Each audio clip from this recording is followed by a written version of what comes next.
நகர நினைத்தால் முடமாக்குகிறான், பேச நினைத்தால் ஊமையாக்குகிறான், முன் செல்ல நினைத்தால் சட்டையை பிடித்து இழுக்கிறான், துணிந்து சென்றால் அச்சுறுத்துகிறான். உங்களின் இலக்குகளை அடைவதற்கு தடையாக பாரபட்சமின்றி எல்லா வழிகளிலும் உங்களை பின்தொடர்ந்து கொண்டே இருக்கிறான். உங்களின் எதிரி உங்களை மீண்டும் தாக்கத் தொடங்கியுள்ளான். அந்த எதிரி நீங்கள்தான். உங்களின் உள்ளிருக்கும் கேடுகட்ட மனம்தான். இந்த காணொளி உங்களின் பயிற்சி பட்டறை. இதுவே நீங்கள் அவனை கண்டறிவதற்கான கடைசி வாய்ப்பு. எப்படி அவனை கண்டறிவது, எப்படி அவனை புரிந்து கொள்வது, உண்மையான நீ யார் என்பதை எப்படி உணர்வது, ஒழுக்கத்தை வளர்த்தெடுப்பது, இதுவே இந்த காணொளியின் தலையாய நோக்கம். அவன் எப்படியெல்லாம் உங்களை ஏமாற்றுகிறான் என்பதை அறிய அவனை பற்றிய 3 உண்மைகள் இதோ. உண்மை 1, தற்காப்பு என்ற பொய். காலம் காலமாக தன்னை பார்த்துக் கொள்வதையே இந்த மனித கூட்டம் தலையாய கடமையாக கருதியுள்ளது. எந்த மனிதனும் தனக்கு சொகுசு தரும் தற்காலிக நிலையையே வாழ்க்கை என்று எண்ணுகிறான். இதை உணர்த்துவது உனக்குள் இருக்கும் பொய்யான நீதான். ஒரு ஆபத்தை கண்டவுடன் அஞ்சி ஓடுவது, ஒரு புது வழியை கண்டால் அச்சப்படுவது, சிறு சிறு தோல்விகளை கண்டு இது நமக்கு வேண்டவே வேண்டாம் என்று ஒதுங்கிக் கொள்வது எல்லாம் அவன் வேலைதான். உங்களின் நண்பன் போலவே இருந்து துரோகங்களையும் அநீதிகளையும் இழைத்துக் கொண்டே இருப்பது அவன்தான். உண்மை 2, எல்லாவற்றிற்கும் ஒரு பயம். தோல்வி பயம். நீங்கள் அறிந்ததே, தோற்று விடுவோமோ என்று. ஆனால் வெற்றியை கண்டும் அவன் பயப்படுகிறான். வெற்றியடைந்த பின்னும் எப்படி இதை தக்க வைக்கப் போகிறாய் என்று கேட்டுக்கொண்டே இருக்கிறான். நீ நினைத்ததை அடைந்து விட்டாய். செல்வம், புகழ், மரியாதை எல்லாம். நாளைக்கே நீ நோய் வந்து படுத்து விட்டால் என்ன செய்வாய்?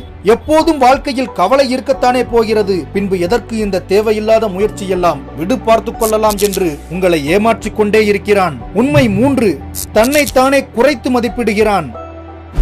எவ்வளவு பெரிய கேவலப்படக்கூடிய வேலையை அவன் செய்கிறான் என்று உங்களால் உணர முடிகிறதா? என்னால் இவ்வளவுதான் முடியும் என்ற எல்லை கோட்டுக்குள் யாரை கேட்டு அவன் சென்றான்? எவர் சொல்லி உன் திறமை இவ்வளவுதான் என்று முடித்துக் கொண்டான்?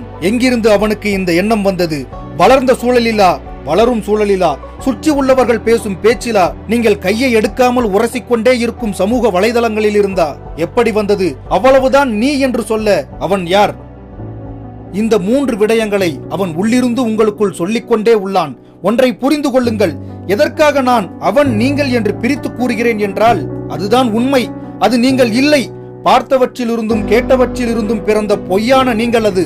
உங்கள் தாயாரின் கருவறைக்குள் போராடி உள்நுழைந்த ஒற்றை உயிரணுவின் வீரியத்தில் நீங்கள் இப்போது இல்லை.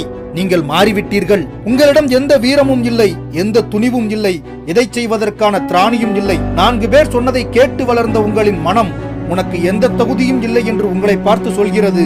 நீங்களும் அதை நம்பி ஒரு அற்ப வாழ்க்கை வாழ்ந்து கொண்டிருக்கிறீர்கள். சூழ்நிலை எப்படி வேண்டுமானாலும் இருக்கட்டும், பிறந்த இடம் எதுவாக வேண்டுமானாலும் இருக்கட்டும், உங்களை விட கீழே இருந்து வந்தவர்களால் உங்களின் நிலையை தாண்டி உயர முடிகிறது என்றால் ஏன் உங்களால் முடியவில்லை?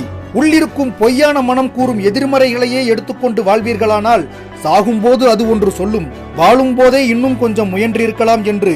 அப்போதுதான் அந்த துரோகத்தை நீங்கள் உணர்வீர்கள். நிம்மதியான தூக்கம் கூட இல்லாத மனிதனால் நிம்மதியாக சாக கூட முடியாது. வாழும் போதே வாழ்ந்து விடுங்கள். எல்லோரும் பிறக்கிறார்கள், எல்லோரும் இறக்கிறார்கள், எல்லோரும் வாழ்வதில்லை. இந்த சபலங்களை, எதிர்மறை எண்ணங்களை, பார்ப்போர் மீதெல்லாம் காம இச்சையை தூண்டும் அருவருப்புகளை கொண்டு வந்து தரும் அந்த தீய மனத்திடம், அதாவது உங்களுக்கு உள் இருக்கும் உங்களின் எதிரியிடம் ஒன்றை கூறுங்கள். உங்களை நீங்கள் காப்பாற்றிக் கொள்ள வேண்டுமானால் நான் கற்றுத்தரும் இந்த மந்திரத்தை கூறுங்கள். நான் வேறு, நீ வேறு. நான் வேறு, என் மனம் வேறு என்ற வரியை திரும்ப திரும்ப கூறும்போது நீங்கள் தப்பித்து விடுவீர்கள். அதை விட்டு ஏன் எனக்கு இப்படி நடக்கிறது, ஏன் எனக்கு இப்படி தோன்றுகிறது என்று எண்ணிக்கொண்டே இருந்தால் காலம் முடிந்து போய்விடும். மனத்திடம் நேரடியாக மோதி வெல்ல எவனாலும் முடியாது.